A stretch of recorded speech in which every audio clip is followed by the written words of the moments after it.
Негизи бияка бир жума болсо аябай жетесиңер да Пусатка. Азыр ишенген эле жумгалдыктарбыз силер. Тиякты да биякты да ортодо турасыңар. Силер тияктан келаткан кишилерди жакшылап обработкалап тозуп алып келатканда ушундай нукура кыргыз демесин көрсөтүп туруп бизге жиберишиңер керек. Анткени ар жактан тик Пакистан, Индиядан бери келе баштайт.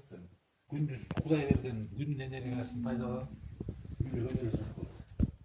Анткени күндүз от жакпай каласыңар да.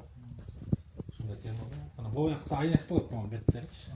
Үстүнкү тиякта отурганда жылуу болуп, анан ошо жылуулук мындай жабылып турса, эшикти ачып койсоң, зал менен бүт жылуулук кире берет.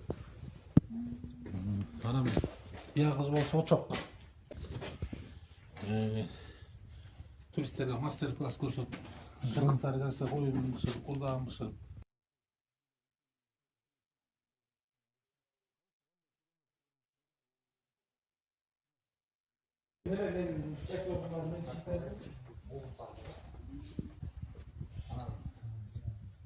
Кээде жанагы зыярат кылып Манжылга келип калса да тааныштар баарын чыгара берет, тааныштарчы.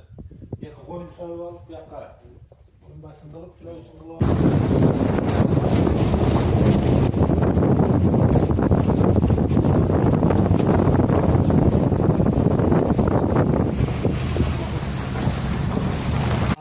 Ушинтип эле бир сүрөттү чыгарып койду. Мынтип турупчу. Биягы Кыргызстан ушуну точно ошол эле сүрөттө болгон карагай жок. Жайлоодо. Биягында болсо эме турат. Жана Альпы тоосун оюп тейишип, туннель, поезд, электричка, машиналар, пробка, лыжа тееп жүрөт, эменин каардын башында отель копейнялар турат. Анан эме деп айтты да, жөө деле жүрөт, лыжа тееп жүрөт туристтер жайнекте. Анан бизге башында муну коюп чыгарат эме деп айтты. Мен деген 50-60-70 доллар машина этти.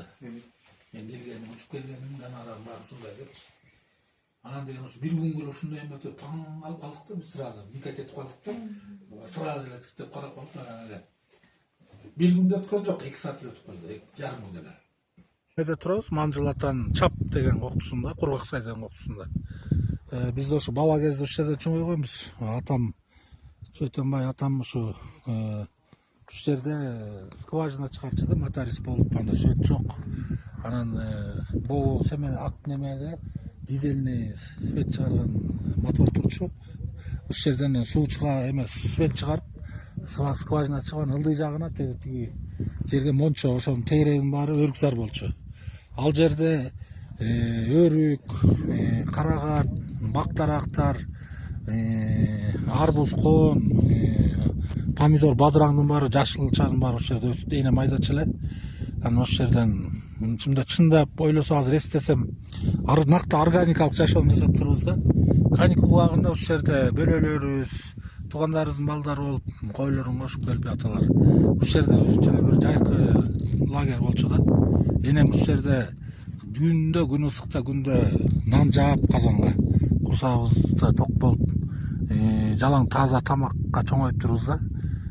Айран, кымыз, ыйгымыз, каймак толтура, сүт толтура дегендей 4-5 уй саабат.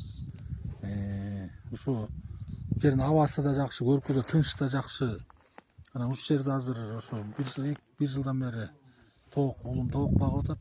Ушул жерде бир органикалык, фермерский туризм кылсакпы деген ой болуп атат. Ошо баягы бир жер чөл болгону менен бир бейиштин төрүндөй болуп сезилет да бизге. Ошо бала кезден бери армияга кеткен чейин ушул жерден чоңойгон үчүн анан ошо Манжылага келип божий туризмди баштап калганыбыз. Негизи эле Тоң районунда ошо божий туризм, бүркүт туризм, жана сибити туризм ушул чөлкөмдөн башталган да. Бул ушу Кургак Сайда турабыз азыр, Манжылатан. Мисалы, бул түз сай менен кеткенде тиги карагайлуу тоонун биягында тоо турбайбы дөбө. Ошол шатылы панорама. Ошо шатылы панораманы бөлөм экөөбүз 6-класста ачканбыз. Кой кайтарып ошо түбүнө, тоонун этегине чейин барып, анан эшек менен чыгып үстүн көрүп көрөлүчү эмне бар экен деп. Анан үстүнө чыгып ар жакта кара ларчаны көрүп, азыр боз салкындатпа аябай суктанып, ошо 6-классыбызда ошо тур маршрут кылып ачып турбуз да биз. азыр ойлосом. Ошол жерде аябай мага жагат. Анан баягы мектепте окуп бүтүп аткан жылдарда ошо шатылга жанагындай чатырлар менен палаточный лагерь уюштуруп, классташ достор чакырып шаардан бияктан. Анан кийин армиядан келгенде да ошо уюштуруп жүрдүк. Анан бу туризмди баштаганда ошо Манжылдын филиалы да шатылы. Ошо атам ошол жака ары карай эмеге арпа айдалган эмеге өтпөсүн деп ошо Капчыгайга шатылардан тизип койгон да. Шатылуу деп ошондон калган да.